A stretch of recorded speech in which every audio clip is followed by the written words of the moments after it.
The CIA want to see a military commander they can trust, Colonel Khalifa Haftar. The Americans want Haftar to go back to Libya, to join the fight, to professionalize the rebellion. Once a senior leader in the Libyan army, taking on Gaddafi is personal. 254 people have died in the devastating terrorist bombing of Pan Am Flight 103 over the Scottish town of Lockerbie. Like the earlier bombing of a Berlin disco and gun attacks on civilians in European airports, the Lockerbie attack carries all the hallmarks of an operation by unhinged Libyan dictator Muammar Gaddafi. Gaddafi is deliberately and openly targeting Americans abroad.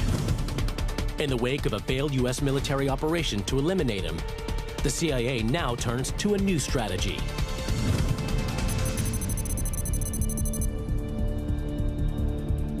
CIA Director William Casey plans to create a rebellion in Libya.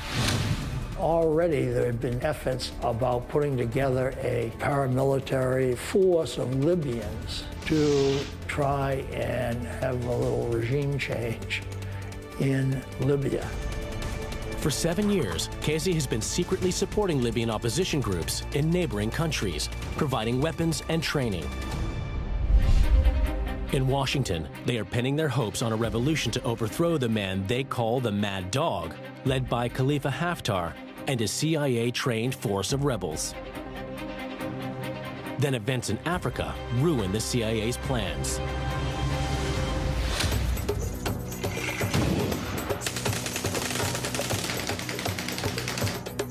In 1990, the pro-American government of Libya's neighbor, Chad, is forced out and replaced by a new president who is hostile to the US-backed Libyan rebels. So suddenly you have these several hundred Libyan soldiers sitting in Chad, getting ready to take action against Gaddafi, but the new president of Chad doesn't want them there. Ultimately, the Americans are left with no choice but to bring them back to the US.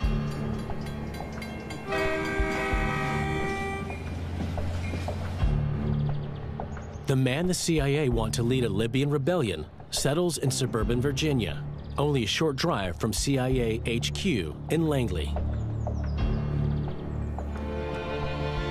His men are settled across the country in 25 different states.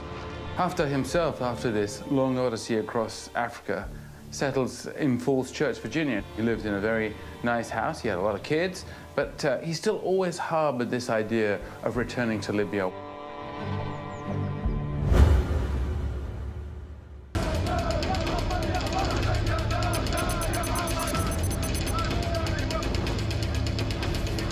A new opportunity for the CIA to deal with Gaddafi arises: the Arab Spring.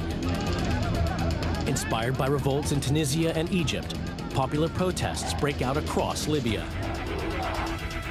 In February of 2011, as the Arab Spring takes off, it finally percolates through, if you like, to Libya, and a protest in Benghazi gets out of hand and quickly becomes an uprising. Gaddafi sends his troops against the protesters, believing no one will interfere.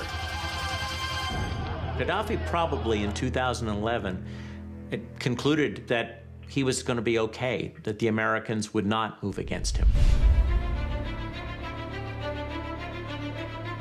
The CIA have always viewed Gaddafi as a clear and present danger to the US. Now, seizing the chance to remove him, the agency springs into action.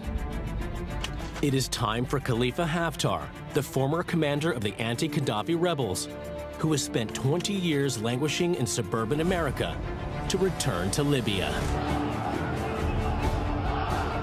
1 month into the rebellion, Haftar arrives in Benghazi with a handful of his officers to cheering crowds. Within weeks, he is installed as the commander of the rebel forces. The CIA needed trainers to help this ragtag army that was forming. That's what Khalifa Haftar was there to do, to help organize an otherwise completely disorganized rebellion. With their preferred man in charge, the CIA is better placed to steer the Libyan rebellion.